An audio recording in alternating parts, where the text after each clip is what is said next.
Welcome to Prairie Family Business Association, and I'm Stephanie Larscheid, the Executive Director, and we have with us today Tom Fishback of First Bank and Trust. And Tom, will you go ahead and introduce yourself? Sure. Hi, my name's Tom Fishback. I'm just recently became the Brookings Market President for First Bank and Trust. I've been with the organization coming on about 13 years, a little over 13 years now. I have a wife, Mary Beth, who's Executive Director of Brookings Behavioral Health and Wellness, and two young children, age 3.5, and our youngest just turned 1 last month. Wonderful. Well, the next generation of your family business is up and coming then. That's great. Yeah, if we can get past frozen, we'll be okay. Yeah. There's some family business lessons in there too. That's true.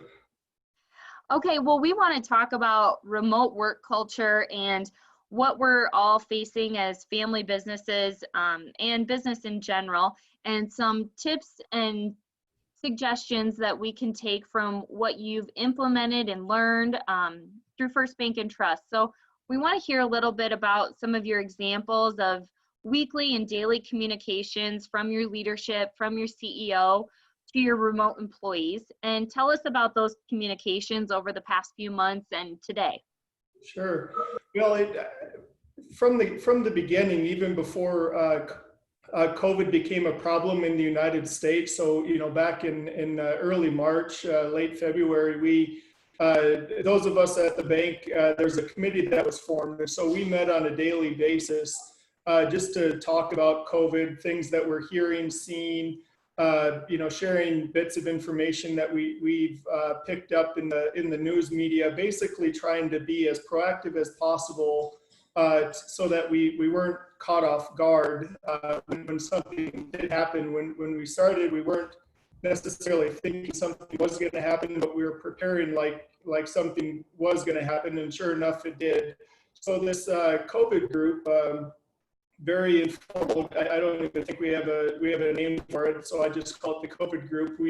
It consisted of all the executives within First Bank and Trust, and our chief banking officer, as well as our head of human resources. And so we were really able to, right from the beginning, stay on top of things. And given that our footprint is from I-29 corridor into Pipestone up in the metro area, we have several different markets that we really wanted to make sure that we're treating similarly, but also recognizing that there are differences in terms of when COVID was striking each community. And so we were just very measured. And the group, like I said, met on a daily basis. And the results of that were communications sent out by our CEO, Dave Woligoski. And those messages were primarily focused on a couple things.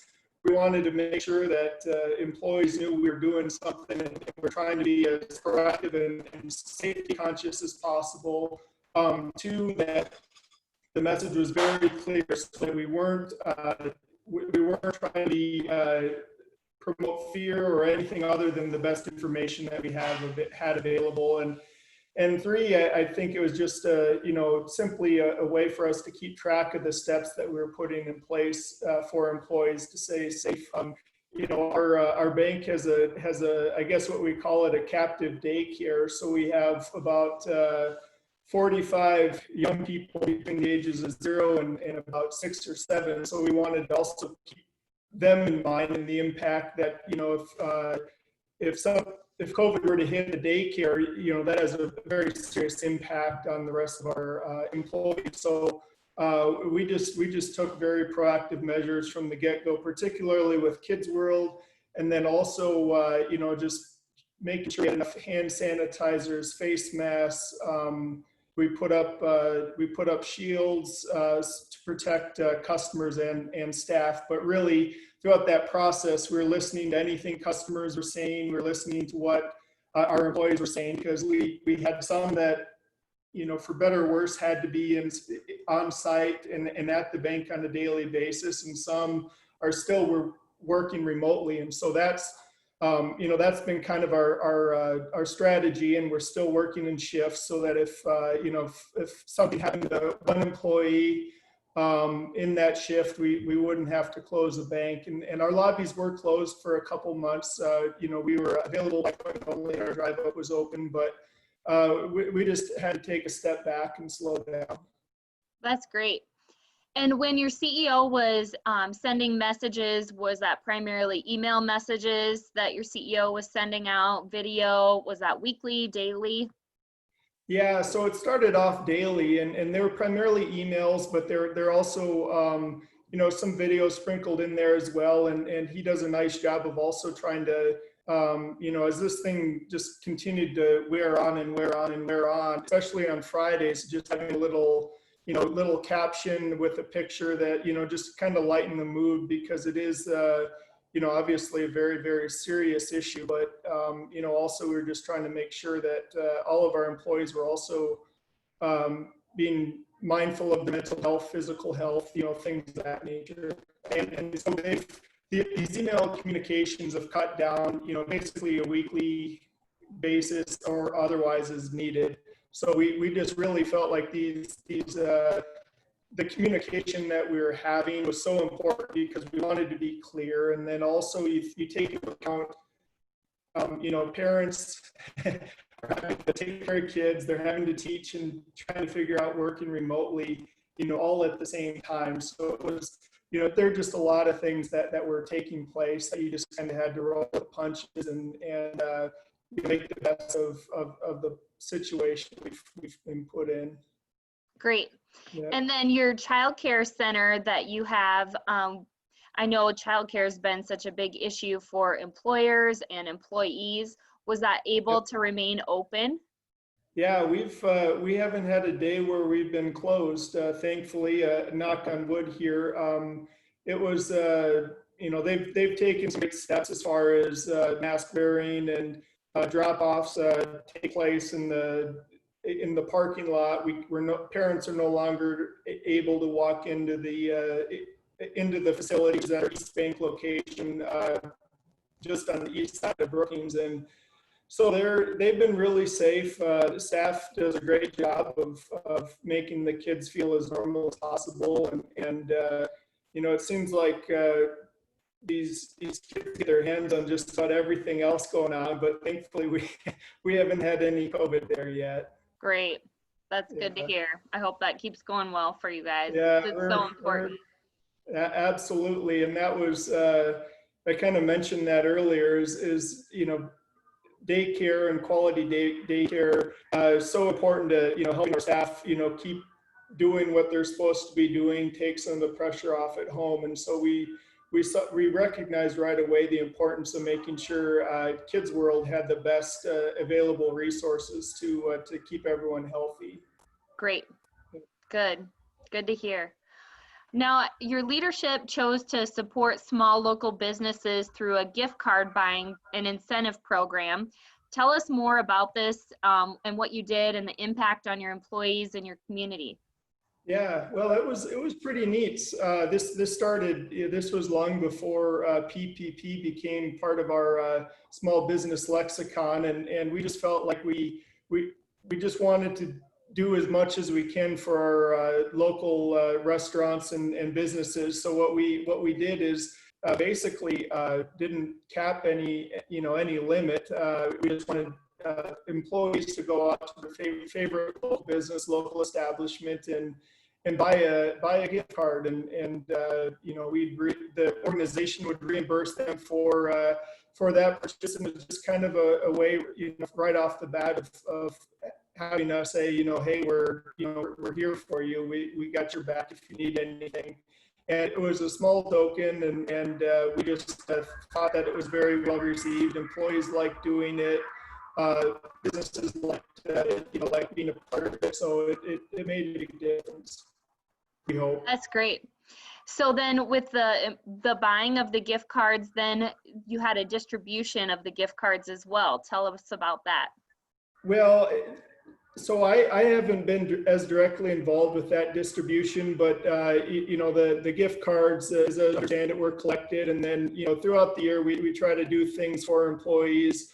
If you answer some of our corporate culture questions correctly, if you do some healthy ways type activities, we draw winners, and so we've been able to distribute those gift cards to employees for doing other things that support our culture. And so we like to think that those gift cards are already back out circulating, and the good thing about a gift card is I've never used the exact amount on a gift card, so we like to think that maybe we bought a meal or two for somebody, and then there's also 2 or 3 other meals that were also purchased to try to keep things moving. That's great. Yep. And Yeah. did you hear some good feedback from your restaurants and businesses in town and your clients? Yeah, I think we did. We received a bunch of great feedback from all sorts of places, and I think it just again, right when things started shutting down, this took place, and I think it was helpful for some of these small business owners to feel like they're being supported, and so yeah, there were probably too many to even count, just people, small business owners just writing us saying thank you, because it made a difference. And it's kind of like sending a thank you note to a friend when they're having a bad day. It just small gesture, but it is uplifting too. That's great. And you know how important it is and was to those businesses, and you hear it every day. So that's a great example that Yeah, people can do in their local communities. absolutely. Yeah. Virtual good mornings or coffees became a part of the daily routine of your employees. So tell us about that outreach.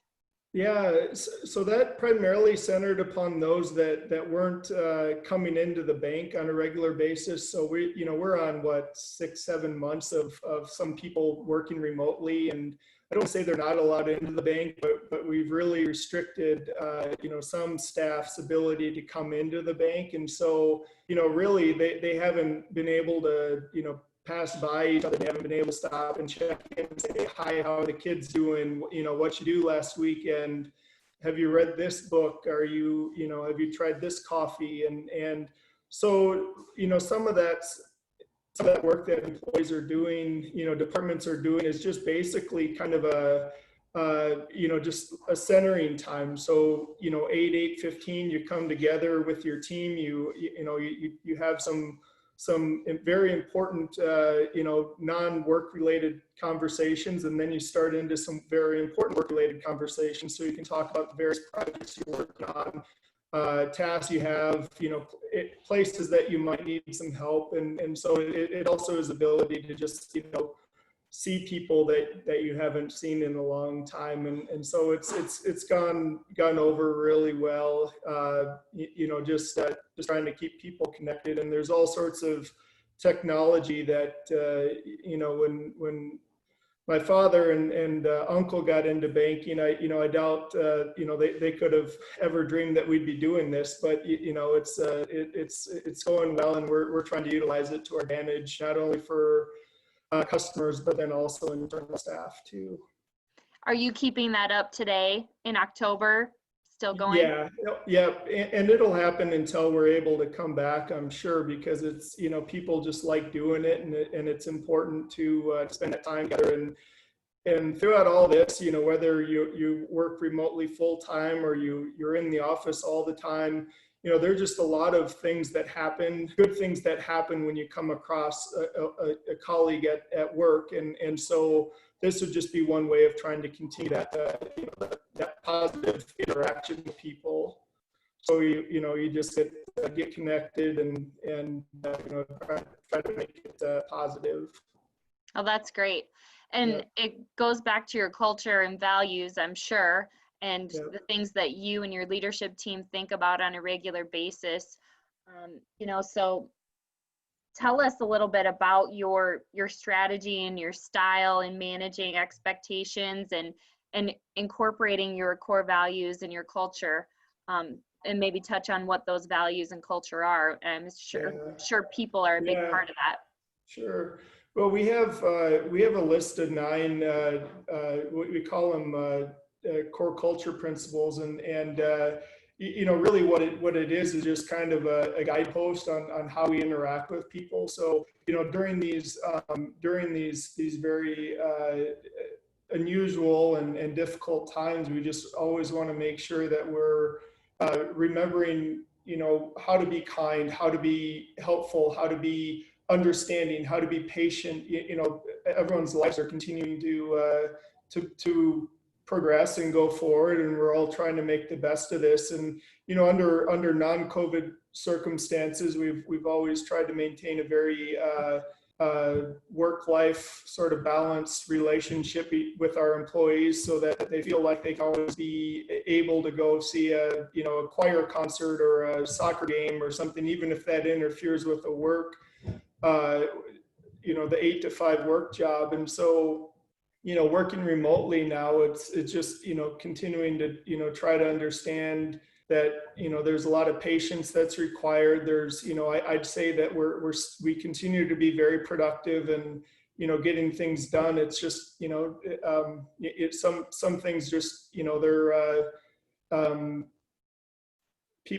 people's days get kind of discombobulated. So if you're busy trying to get a kid ready for school, you can maybe your day starts at 6 a.m. and until 8, and then from 8 to 8:30 you're getting your kid out the door, and then you're back to work. And then it's just trying to create that balance, but also understanding that that's really important for our people right now, is listening to what's going on in their lives too. That's great, and it's so important with everything that's going on today, and all the unknowns that we're facing. You and First Bank and Trust serve many family business owners, and you yourselves are a family business. So tell us a little bit about the family involved in your business, how many generations are involved, and a little of your history. Sure.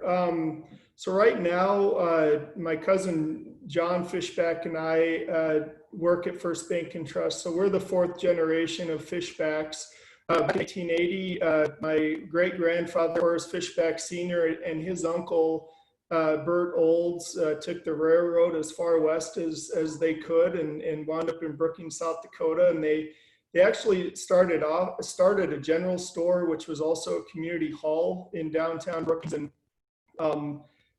really that community hall was the center for early civic engagement and different things that were going on in the community. And along with some of the general store goods that Horace Sr. and Bert were selling, they also realized that they needed a check cashing station. So that quickly became a bank in 1883, and so the bank has been functioning as a bank for the most part since 1883. There was a period of time where my great grandfather retired from banking, which I like to kid Bob and my dad Van, that probably was the last Fishback to actually retire from banking and not coming in every day. But then there was some economic conditions in the 1920s that created a need for another financial institution, and that's when Horace Sr.,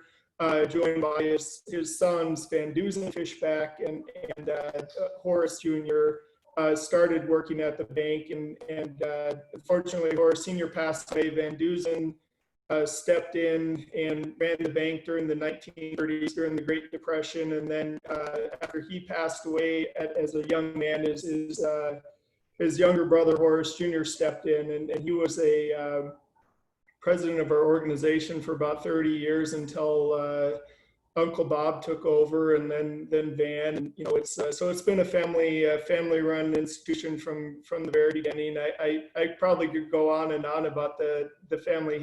I actually teach that portion of our culture camp, which is for all new employees and also existing employees to be part of, just kind of onboarding our culture. So you kind of opened up a can of worms there, but we're, my generation, John's generation, we're We represent the fourth generation, but despite cousins and family living all over the country, we're all very, very connected to Brookings, very connected to the bank. I get calls at least once a month from cousins or children of cousins or anyone really that's interested in wondering what's going on. Of course, when COVID hit, a lot of people, a lot of cousins reached out to just kind of wonder what's going on with the bank, and more importantly, how we're helping our customers during these very difficult times, because it's just been an unusual situation that we've never experienced before. That's good, and a good way to keep connected and get their perspective and share yours. Yeah. Especially with people living in different communities. Yeah, they, my brothers, my John's sister Ann, they're very very involved. Matter of fact, I got a nice article from Ann earlier today. So the bank is never too far from their mind, and they're very supportive. Yeah. Yeah, it all goes back to the family, which is so important. Yeah. I know. Go ahead. Oh, I was just going to say, one of the things too is we're also employee owned. So the bank, I think there's people understand that the bank is owned by the Fishback family, but we have a lot of other employees as part of our ESOP program. And so if employees choose to do so, they can become owners of the bank as well. So that's been a really successful program. It also, I think, ties into our culture really well too. And we're CEO Dave always likes to say, when you're owners, you take care of things a little bit differently than when you're renters. And we have some great employees, and it's just a nice way for us to try to give back to. That's excellent. And a very true statement that your CEO makes. And we hear that often, that, people start shutting the lights off or just treating things a little bit differently when they do have that ownership and they're responsible for the gains and losses. You mentioned Culture Camp, and I know that's something that our employees, our members will pick up on when they hear this presentation. Sure. Tell us a little more about Culture Camp. Yeah, Culture Camp. So like I said, it started off as for a way for new employees to learn about our culture, and it's just basically you get a ton of information about the different departments, different products and services we provide. You get an afternoon on going over some of our core culture principles. There's some family history and bank history that I'm a part of. There's some time with Dave and then also Van, and then also just a panel where Van, Dave, and I get together, and the new employees can fire away with any questions that they might have. So they're always very engaging, and some people are interested in what sort of extracurricular activities are you involved with too. What do you think about the Vikings defense? So it's they run the gamut of things, but we just think it's a great way to invest in our employees, and so it's it's really for any employee that wants to either learn more or freshen up on our culture and who we are as an institution. Oh, that's great. And what a way to keep people engaged and involved in all of you. Yeah, it's really fun, and it's it's great to meet so many different people. Before COVID, when we could travel safely, we could we could all get together in a room and meet and just interact with all your colleagues. And of course now that's a little different. People are tuning in remotely, so it's we're still able to do it, and that's such a really important part of who we are, and so we don't want to overlook that. And no one knows when COVID's going to end, but we can still try to utilize the technology to make sure that employees feel like they're still connected to us. That's great. Well, thanks so much for sharing about what's going on at First Bank and Trust and with your employees and your leadership and your culture and your customers that you serve. Yeah, well, happy to spend the afternoon with you. Thank Thank you. you for asking. Yeah. Yeah, thank you.